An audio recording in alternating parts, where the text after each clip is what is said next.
Today on Eagle News, we will look into President Trump's comments about Sweden, more movements against a travel ban, and the NBA All-Star Game that was held last night.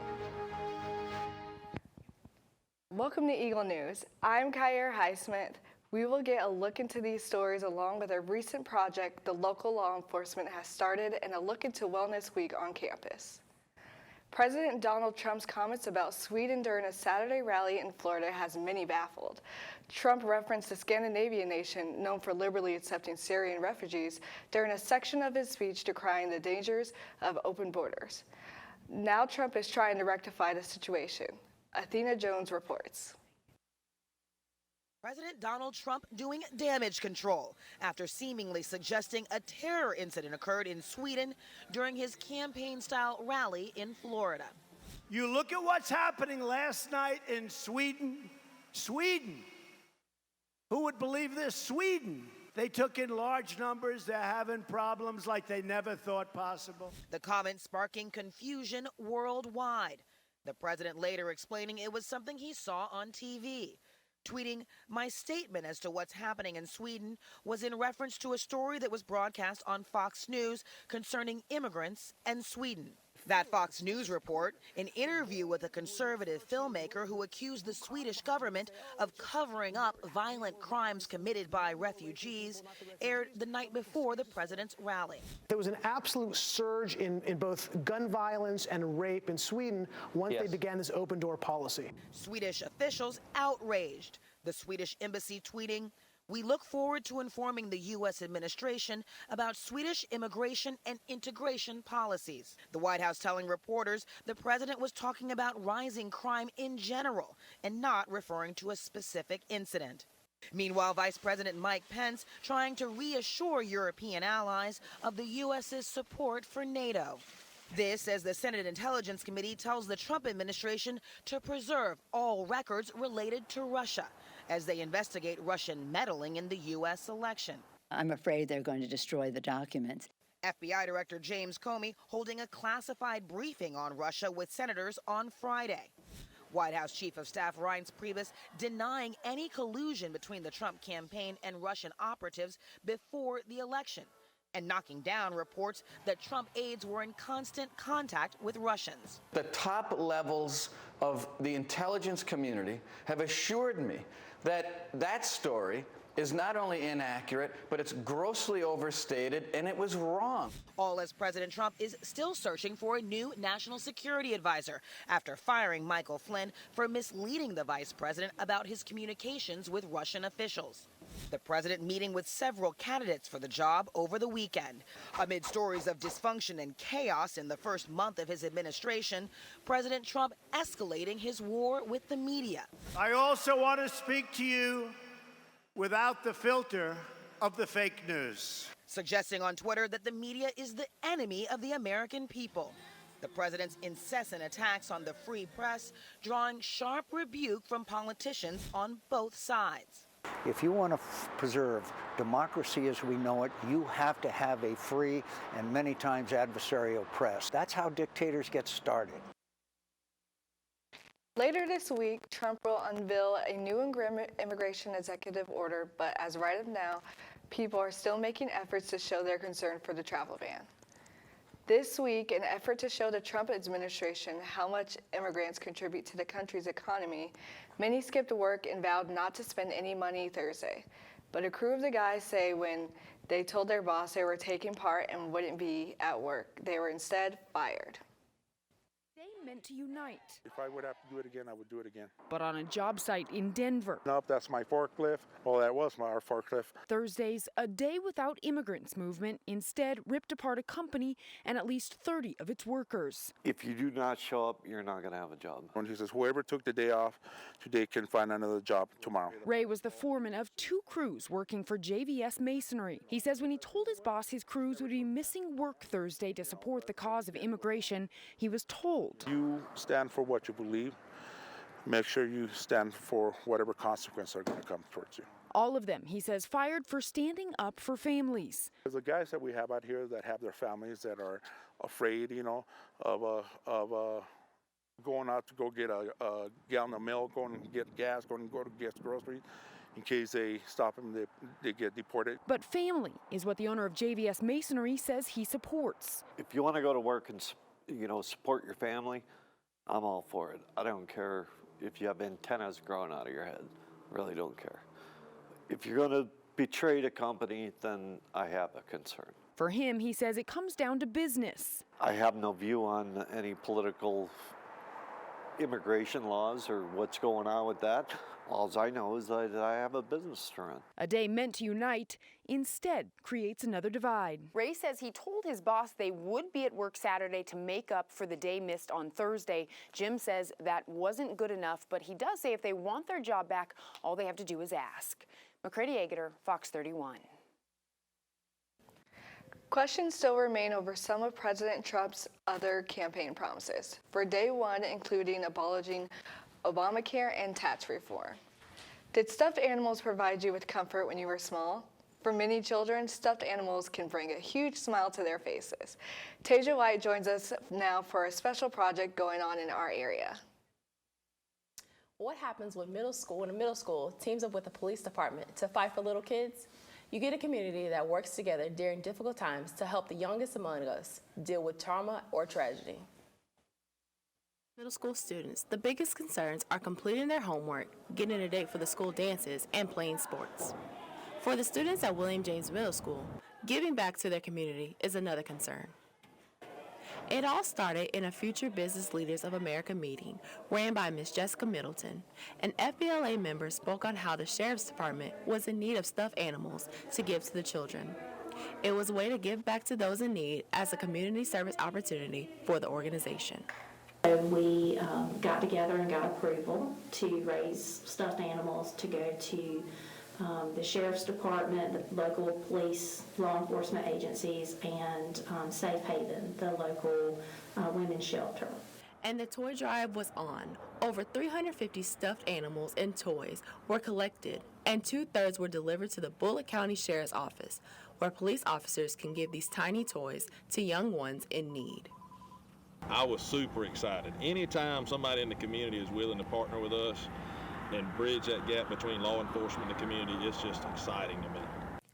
With the toys that the Sheriff's Office has received, they have been able to give the toys to numerous kids, including those affected by the tornadoes in Albany, Georgia. What's next for this collaborative effort? Well, both William James Middle School and the Sheriff's Office plan on continuing this toy drive in order to bring a little bit of joy to the little ones. The Sheriff's Department has gotten down to the last little bit of toys to give to the kids. I'm hoping that they will continue this effort. I would love to donate a few toys as well. Back to you, Kyra. Georgia Southern hosts many events each year to help students improve their daily lives. Alcohol and drug abuse can threaten the success of any students. Eagles and Easels is a program designed to give students an alternative to the stereotypical party atmosphere of college life. Jasmine Cornell reports on the event. Students from all majors came to Eagles and Easels to paint to celebrate wellness. To give them a challenge, a painted picture of Georgia was placed at the front of the room. The students were asked to use it as a guide to paint their own picture. While they painted, a pianist entertained everyone. The result, a relaxing evening with friends without drugs or alcohol. Meet other people and to also hang out with our friends and paint. Alcohol and Other Drugs is a resource for students who may have had conduct code violations as it pertains to alcohol and drugs.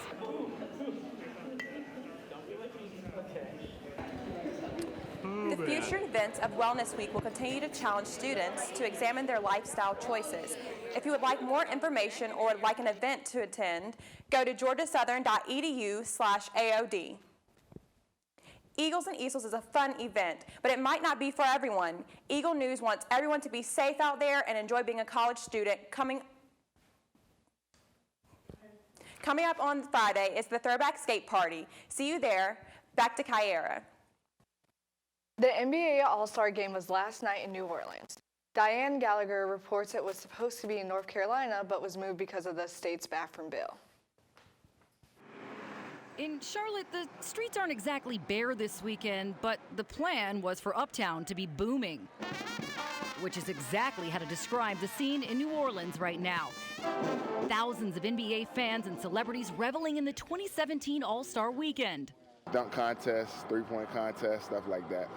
The one that was supposed to be in Charlotte. That is, until the NBA yanked it after state lawmakers passed the so-called bathroom bill, or HB2, last year. It's rough. It's rough. I was really looking forward to the All-Star game being here. In the words of North Carolina's new governor, this could have been a different weekend. It would have been awesome just to be in the atmosphere of a city that hosted an All-Star game. Charlotte City Council estimated the All-Star game would bring in approximately $100 million, most of that from visitor spending. But because of HB2, which requires all people to use public restrooms that match the sex listed on their birth certificate, The first step is a and full excludes the repeal. LGBT community from a statewide non-discrimination policy, for Uptown, it's unfortunately business as usual this weekend. I'm not a politician, I'm a businessman, and so for me, I kind of take my personal beliefs on all this stuff out of it, and it's more for me just a bit, dollars and cents. Jeff Wakeham owns the restaurant Essex, not far from the Spectrum Center where the game was supposed to be played. My guess, we probably would have quadrupled our sales. In a state where basketball is nearly a religion, for many it's frustrating. I was really excited to have it here and to get Kemba Walker voted into the All-Star game, but now that it's moved away, I honestly couldn't care less about it. But others say that while they were excited about the All-Star weekend, it is not worth compromising their values. You got to stick by what you believe in. You're going to compromise your kids' safety. You're going to put a dollar value on that. I don't put a dollar value on that. Politicians will, the mayor may. And they have. Hundreds of millions are said to have been lost through businesses refusing to expand or relocate to North Carolina, performers canceling concerts, the NCAA pulling 7 championship events from the state, and the North Carolina Sports Association sent a letter out that says unless HB2 is repealed, the NCAA could remove all events through 2022. I hope they come to a resolution. I hear they're trying to turn it around maybe. While several bills that would repeal HB2 have been introduced, none have passed the Republican-controlled legislature. As far as the All-Star game is concerned, this weekend belongs to the Big Easy. But the NBA says that if the law changes, Charlotte could be hosting its own big party in 2019. That's all we have for you today. Thank you for tuning in to Eagle News on this Monday evening. Make sure to check back with us next week to catch the latest news. I'm Kyer Heisman for Eagle News. Have a great evening.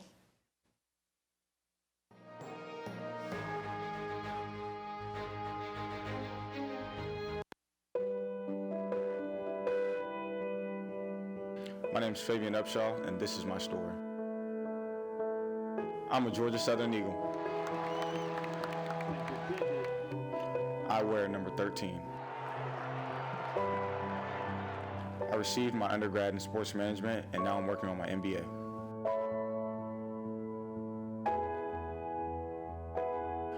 I just always want to try to do the right thing and set the right example for people, and just trying to have as much fun in life as possible.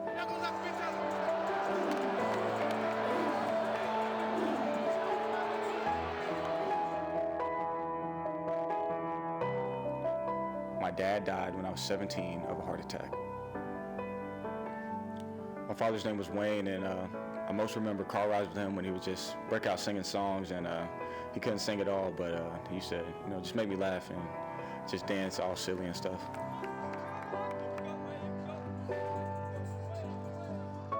Part of my pregame ritual, I do that right before I go in, no matter where I'm at, home or away.